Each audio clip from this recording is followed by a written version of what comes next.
earlier in my career, I had a leader who called out for me who your most important team is. And she talked about, your number one team is not the team below you, but your number one team is the team across on the org chart, your peers in the different areas of the organization. Yeah. That is your number one team.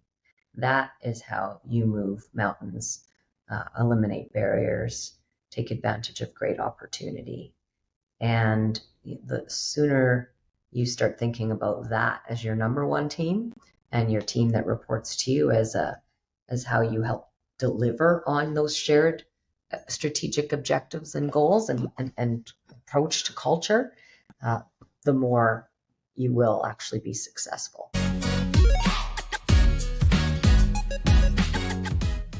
Hello and welcome to another episode of the Best You interview series. It's Gary here again. Thank you very much as always for taking the time to join me on this particular episode. And today I'm delighted to be joined by Toronto Hydro President and CEO Jana Mosley, who is here to discuss her thoughts and experiences on creating impact as you navigate your life and career. Jana has been an industry leader for over 2 decades in the energy sector, and prior to joining Toronto Hydro, she worked at 𝗬𝗲𝗿𝗄𝗄 Corporation in Calgary here, which is how I got to know Jana, and held a variety of senior leadership roles. Prior to 𝗬𝗲𝗿𝗄𝗄, Jana held executive senior leadership and professional technical leadership roles at 𝗬𝗲𝗿𝗄𝗄 Consulting, I probably butchered that name, and the Alberta Electric System Operator, TransAlta Utilities and AltaLink Management Limited. Jana holds a Bachelor's of Science in Electrical Engineering from the University of Manitoba and is a Harvard Business School alum. She is a registered professional engineer, a certified project management professional, close to my heart, and a certified member of the Institute of Corporate Directors. In 2022, Jana was also named Calgary Influential Women in Business Awards winner. And also in 2022 was named one of Canada's most powerful women by WXN. Oh, sorry, that was in 2023. I'm getting overwhelmed by all the accomplishments here.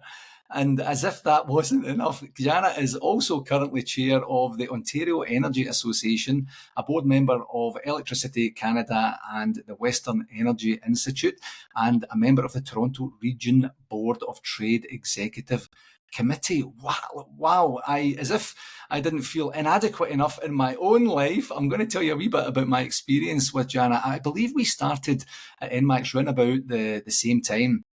And I'd heard of you. Your reputation preceded you prior to actually getting the opportunity to meet you. And I was in a meeting one day and you were in the meeting and I was thinking, I think I know everyone here, but I don't know that lassie there. I wonder who that is. So I stealthily tried to check the invite list on my phone, and then I saw your name and I was like, oh, right, now this is Jana.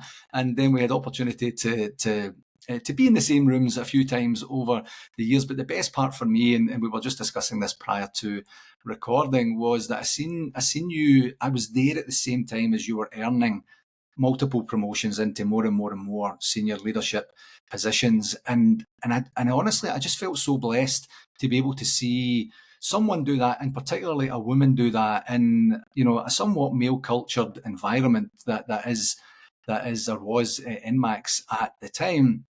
And then you had that move to Toronto Hydro. So yeah, I feel privileged. I feel blessed. I'm absolutely honoured to have you on the show, Jana. It's great to see you again, and thank you very, very much for joining me today. Oh, I'm excited to join you, Gary, and really excited about what you're doing with your career and following you as well. So the admiration is mutual. I appreciate that. I really do appreciate that. So as I like to do, I provided a wee bit of a bio there, and that's certainly not everything that you've accomplished thus far in your career. But let's start about your career journey to date and what I would love to focus on. And I'm going to tell you a bit of a personal story here. In my life, I have cried at work one time.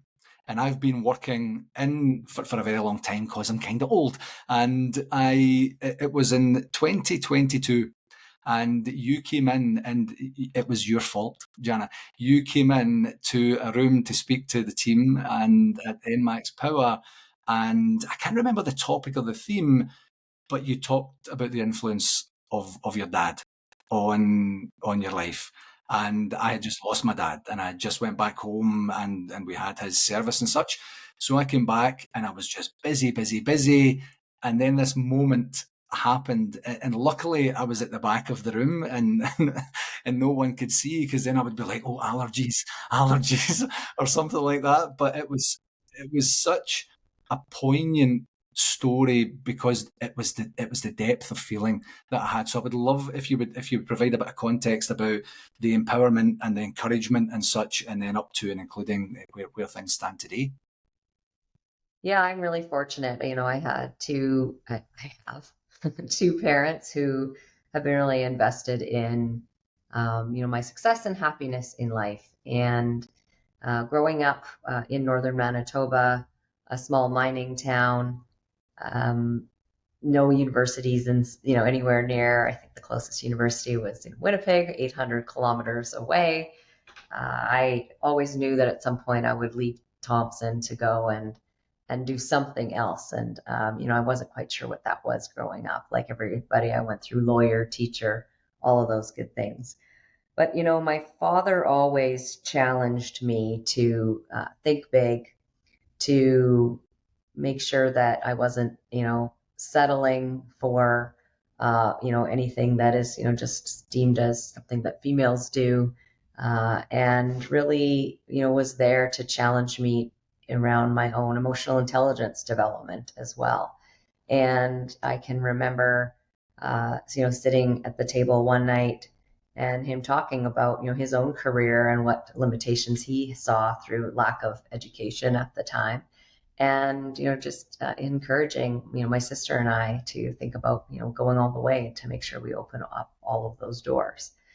And through my life, one of the things I've just really appreciated is that, he has been a great confidant for me when I'm thinking about anything from, how I value employees, valuing laborers and safety of people, both, the physical safety, of course. He was a miner underground, so certainly had worked in some very interesting environments, but also psychological safety and just our role as leaders to create a space where everyone can thrive and come to work and bring their whole self to work.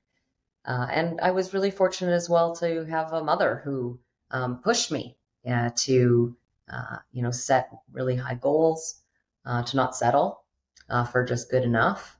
And just that ongoing support that I received there were two just great, two legs up that I had in life that a lot of people don't have.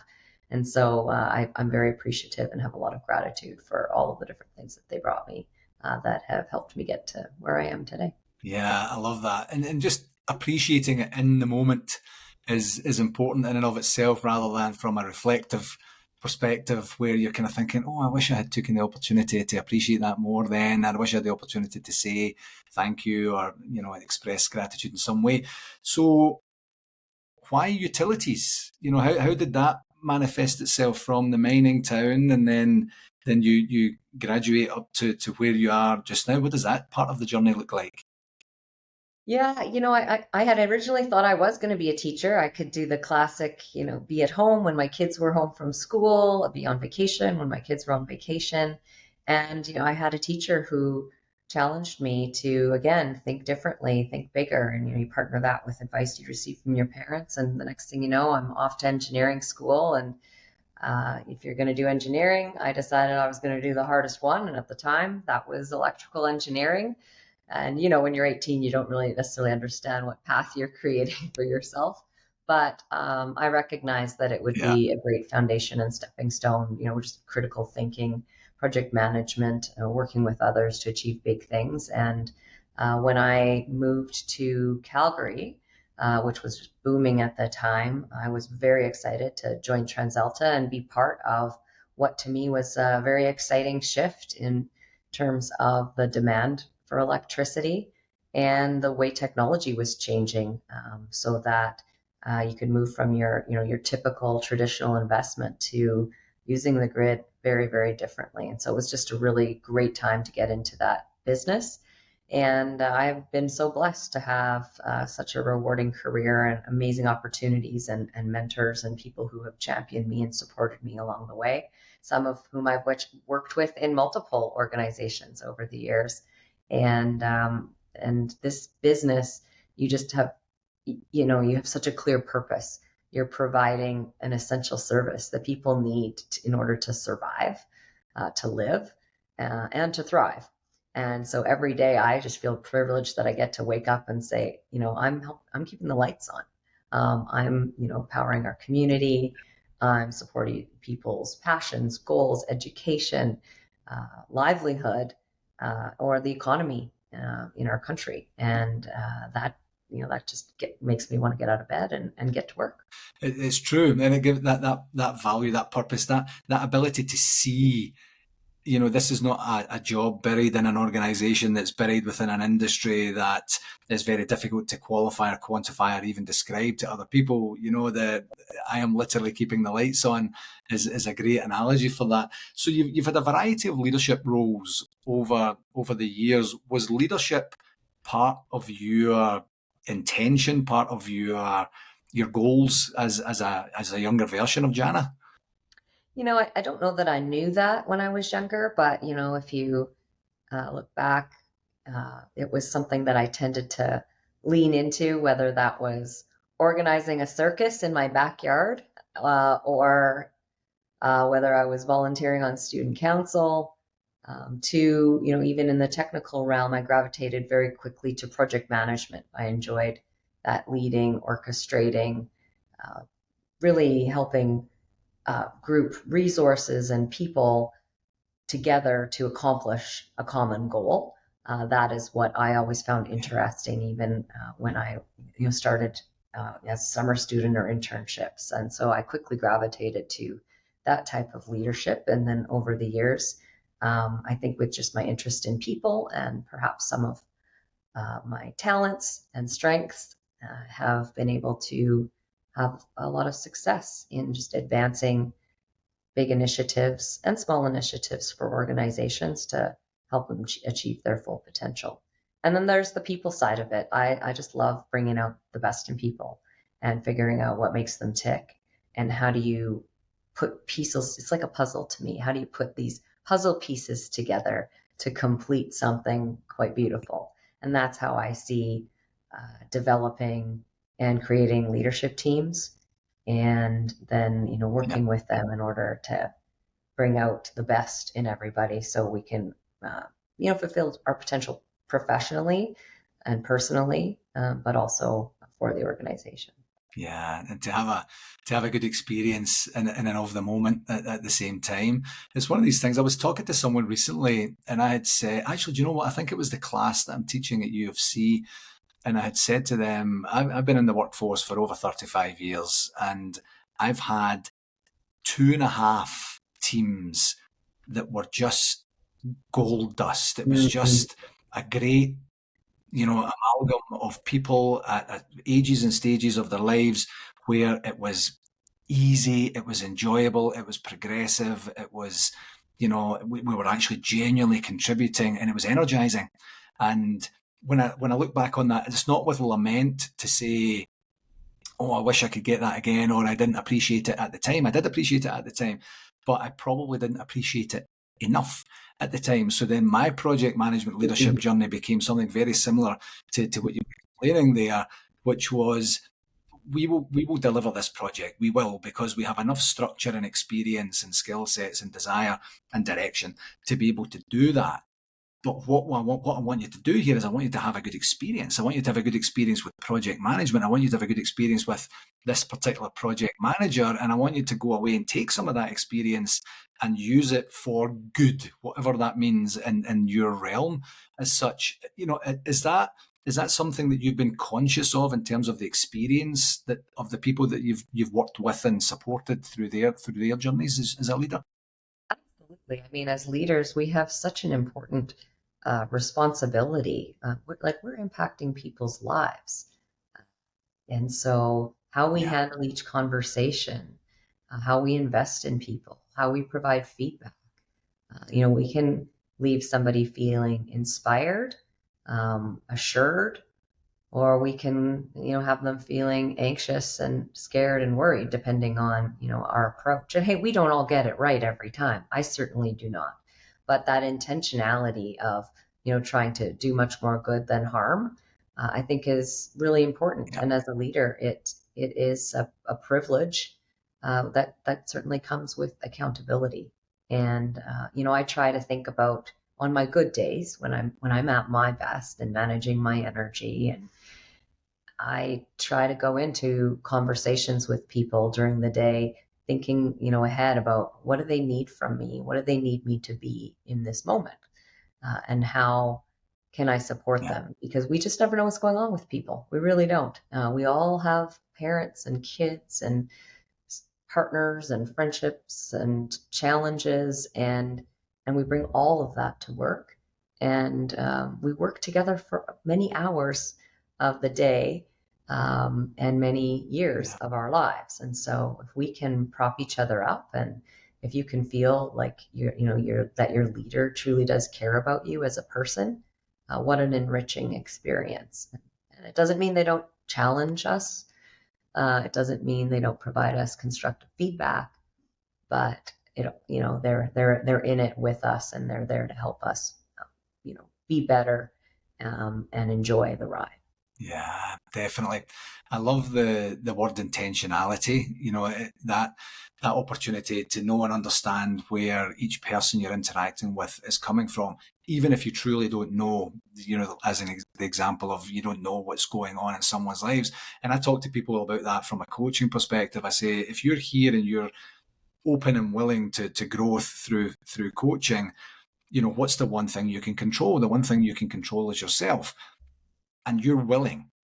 And even then, it's still quite difficult. So if you imagine trying to lead someone else who maybe isn't willing and who maybe doesn't have that level of control, and they're going through, whatever they're going through, you're adding on, or you're potentially adding on to some hardships that they might be experiencing there. So if they know and understand the intentionality behind you as a person, it provides you with that opportunity to speak freely, to when I say benefit, get the benefit of the doubt, but I don't mean, it's a pass for any bad behavior or anything that's a less than a positive experience. But if they have a negative experience, that there would be that introspection in and of the moment to say, I wonder why Jana said that the way that she said that, and they would think about it first rather than reacting, which is what some people do, to say, I'll go into victim mentality here. I'll use very low energy. I won't make any progress here. I'll ruminate on this. I'll just use valuable time for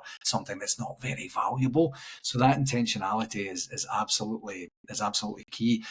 Are there some particular parts of your journey, Jana, that have contributed, like that you could pinpoint, that have contributed to your leadership style, your leadership philosophy today, where you can say, I do this because of that, or I don't do this because of that? I'd say there's probably there's a few things I'd point to. Earlier in my career, I had a leader who called out for me, who your most important team is. And she talked about, your number one team is not the team below you. Yes, that's the team you're leading, and they're a very important team. But your number one team is the team across on the org chart, your peers in the different areas of the organization. Yeah. That is your number one team. That is how you move mountains, eliminate barriers, take advantage of great opportunity.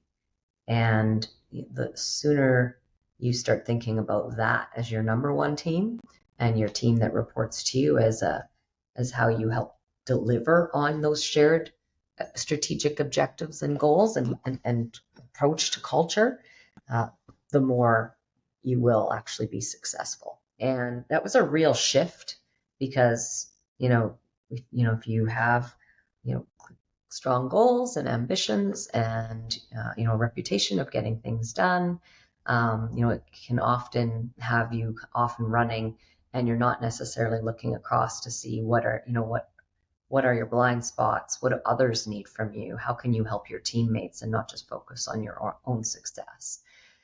And I made a shift in that regard. Again, not perfect every time, but really shifted how I thought about leadership across the peer group. And I'd say that has really served me well. The other notable shift probably was when I became a vice president for the first time. And, because of, probably my father and my mother, I didn't really ever think, even though I was often a minority in the room in operating businesses and engineering school, for whatever reason, it didn't really make me that uncomfortable. I'd be aware of it, but you get used to it, over the years, and you tolerate, some things, but you're just focused on, adding value. What I learned is that, I was maybe able to do that, but not everyone else could. And so I felt that I had a real responsibility based on what some females in my organization were sharing with me to figure out how do I really speak up and be their voice when they're in the room, and even more importantly, when they're not in the room. And the responsibility that came with being, the first female operator at senior level in the organization, and one of the first in the industry. And, it's important to take that seriously. And I really took that away and thought about, okay, so how therefore do I need to show up? And even places where maybe I wouldn't have spoken up, where do I need to speak up? Because, it might be something that I can ignore. Maybe the next person who is, destined for great things in the organization, it can't, or it doesn't feel as comfortable speaking up, and therefore they cancel themselves out, and organizations and industry and the world doesn't get to experience all that they have to offer. And so those were two kind of pivotal moments, I would say, that have informed how I tend to lead. In terms of what I'm passionate about as a leader, I'm not a sustainment leader. People don't put me in a role to take the company and off to the sunset. I am very, driven and energized by, again, helping to bring out the full potential in an organization and in a team. And so I suppose that would make me a transformational leader if you want to go to the theory of it all. But I find that incredibly rewarding, and just getting everybody lined up to be rowing in the same direction, and coaching and mentoring and celebrating along the way is something that I focus on as a leader. And that, I don't know where that came from. That has just, I think, been in my blood. Yeah. I love that identification of the responsibility or the privilege that you've been given to be able to say, I actually have a voice, and then I can create a voice for other people. Because when it becomes about something more, something bigger than outside your own successes, your own career, your own path and your own growth, you then take that responsibility. And some people kind of don't want it. Some people are saying, I have enough going on. And some people, like yourself, embrace it to say, I have this platform now. I'm further creating even greater platforms, and I have that ability to be able to pay back and give back is possibly a way that's able to say it. So it's a great segue into the volunteer work that you've been doing, and some of the board work you're doing now. I just want to clarify too, I don't see that as just something that I lean into as it relates to women or other minorities.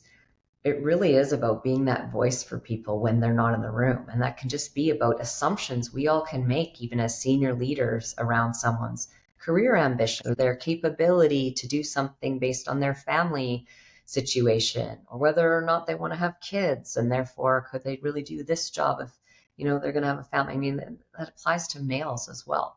And so what it did for me is really make me go, oh, okay, how do you really think inclusively as a leader across all sorts of situations, and make sure that we aren't settling or bringing our own biases in to really important conversations and decision making or development opportunities for people, because we're humans and we can all do that.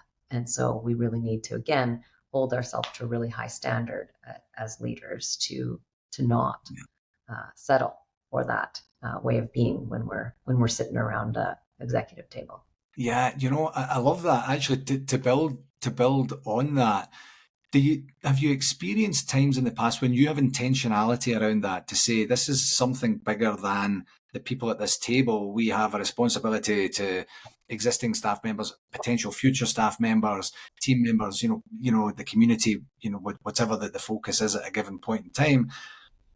When you're driving towards that, has it missed the mark now and again, or have you ended up in somewhat confusing or maybe even conflicting situations where the other people aren't thinking on the same wavelength, and they're kind of saying, I need this number to go from that to that. That's all I care about, and you're talking about this other thing. Has that brought any confusion into or a lack of clarity into how you've led?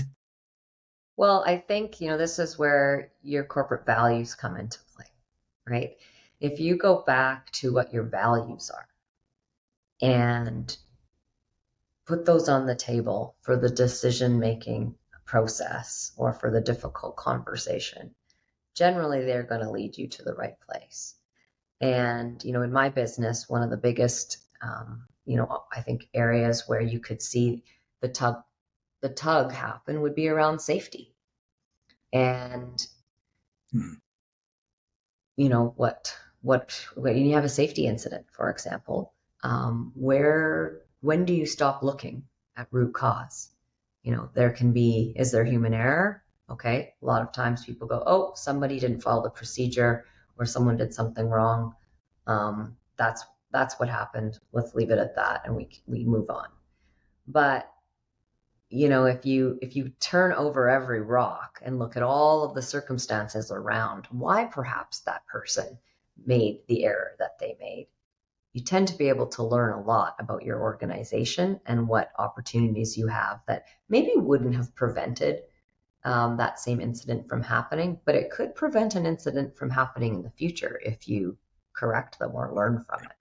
And so I think you often see that in organizations like mine around safety. Yeah. The safety part is a really good direct opportunity to let people know that you care. And it gives you that opportunity. My undergraduate thesis was, or the dissertation was on gas safety in social housing, and my master's thesis was on safe working at height in the construction industry. So I have a passion for safety, and I do genuinely believe that people should come back from work in the same amount of PCs as they went to work in, and it's something that it's certainly something. I think it's one of these few things that you have a hard measurement on, where you can say this is whatever your measurement criteria is in terms of lost incident times or such like that. But there's also that human, genuine, caring element and component part, and I felt that certainly when I was at NMAX, and I'm sure that there's a culture of that at Toronto Hydro too, where it's not we need to meet this number, so you better be careful. It's we genuinely need you to have a good experience, to be safe here, to do your job, and then make sure that if there is anything that has to happen afterwards to make it even safer, we will actually do that. And I love that continued focus on safety, and it's just, as I say, it's something close to my heart. So back to what I was going a wee bit on earlier there. In terms of your volunteer work, I know that you did some work in the women in communication and technology sector when you were in Calgary for a while there, and you've continued to give back and give opportunity and give inspiration and guidance to particularly women, coming up the ranks through the earlier stages of their career. What's the major inspiration from that and behind that? Oh, I think it's if you can see it, you can be it. And it's, paying it forward. I've had incredible mentors, male and female, who've invested in me. And, I need to continue to keep up that value chain and investing in the talent that's out there today. And I learn selfishly, I get a lot out of that because I'm learning how different people think about what matters to people today, and that those people are representative of my employees. And so that helps me also think about what's important in the culture that I'm creating, and what people in today are valuing from their organization and from their senior leaders. And so I have to tell you, I get just as much, probably more, out of being involved in some of those organizations and with those people as I do give. And United Way is another passion of mine. I had the opportunity to be involved in United Way in Calgary in various levels and ways over the years, and I'm looking forward to doing that here in Toronto.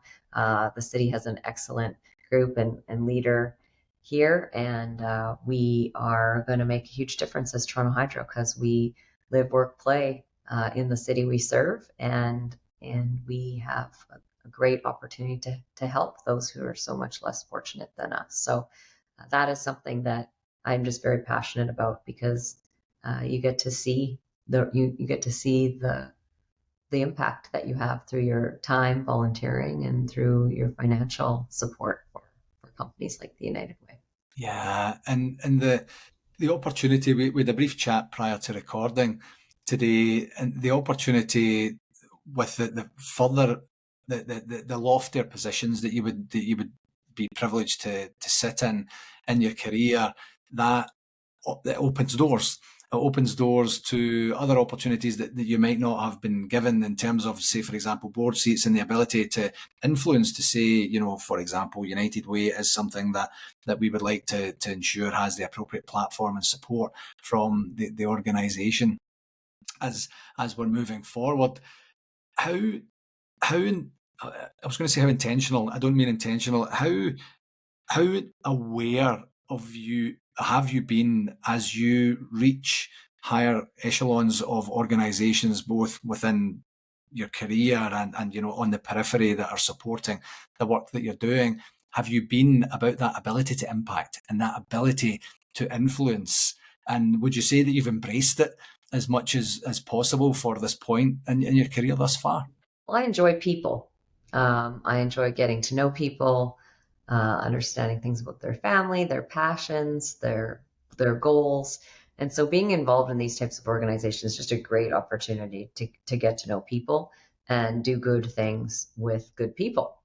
I would say, I'm quite intentional and fortunate, because of working in the electricity space, that often, my personal goals align with the opportunities for my organization to serve as well, right? So whether that's investing in talent, whether that is investing in the community, or whether that is investing in the industry, all of that are things that are important for the organizations that I work in as well.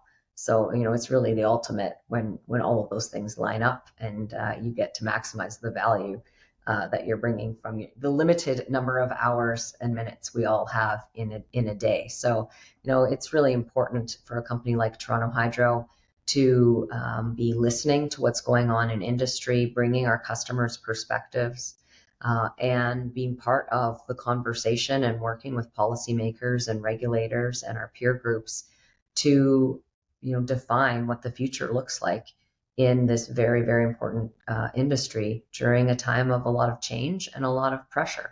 So ensuring that we continue to focus on the health of the grid, that we're investing in making it more resilient, because the change in weather, whether that's wildfires or flooding or ice storms, we're seeing that impact. And this is just as we're also decarbonizing as a society and relying on electricity more than ever before.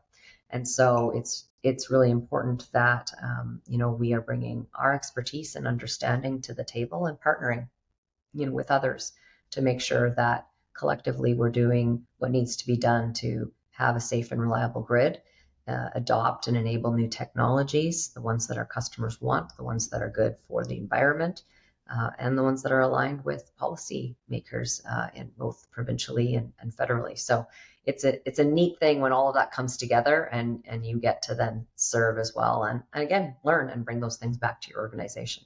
Yeah, and embracing it for what it is, opportunities to give and to get, but firstly to give in and of yourself. From a leadership perspective and creating impact, when you spoke about the support that you would have, that you would like to have for people when they're not in the room, which is just as important as supporting them when they are in the room. Mm-hmm.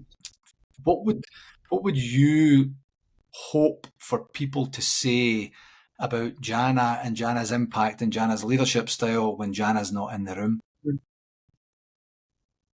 This is a very self-focused conversation, Gary. What would I like people to say? I'd like them to say that she cares about people. She delivers results through people. She empowers and enables people to, maximize their potential and grow. Those would be the biggest things. I think, more practically, I'm a big believer that, strategy is everyone's business. And, I want people to not think that it's something that just the CEO or a handful of people are aware of, that they understand where the organization is going, why we're going that way, how we're going to get there, and see that we celebrate successes along the way. Yeah, I love it. So as you know, Jana, this is called the Best You podcast, and it's all around giving people the opportunity to be the best version of themselves. So I like to take this opportunity to ask every guest, what's one regular practice that Jana employs to give Jana the best opportunity to be the best version of yourself? I am focused on being the best version of myself. The first thing I will do in the morning is I will put in my entries into my gratitude journal. Because when I am focused on what I'm grateful for and what I'm going to do that day to make the day great, even when things don't go my way, and that can start happening pretty quickly, actually, once you leave the house, or if you have a problem with the coffee maker, it somehow resets your brain, and you end up having a better day, and you end up being able to give to people in the way that you wanted to. That leaves you at the end of the day going, okay, you know what? Did I get everything right? No, but it was better than if I hadn't taken that moment in the morning to just be grateful and to express some of that gratitude to others. So that is when I'm at my best, I'm doing that, and then things fall from there. I love it. This has been a fabulous conversation. Jana, where can people find out more about you and about the great work you're doing in Toronto Hydro and beyond? We're present. Toronto Hydro is present on all social media channels, so you can check us out and follow what we're up to on Instagram, TikTok, Facebook, and then, of course, LinkedIn. And from time to time, I'll share what's on my mind as a leader in our industry or some of my personal challenges or learnings on LinkedIn. So happy to have anybody follow there and reach out there. Wonderful. Jana, I've been looking forward to this for quite some time. Thank you very, very, very much for taking the time. It's great to see you again. Thank you very much for the insights and such that you shared today. And I can't thank you enough for coming on the show. Yeah, well, I appreciate it. It's nice to see you today. Thanks, Gary.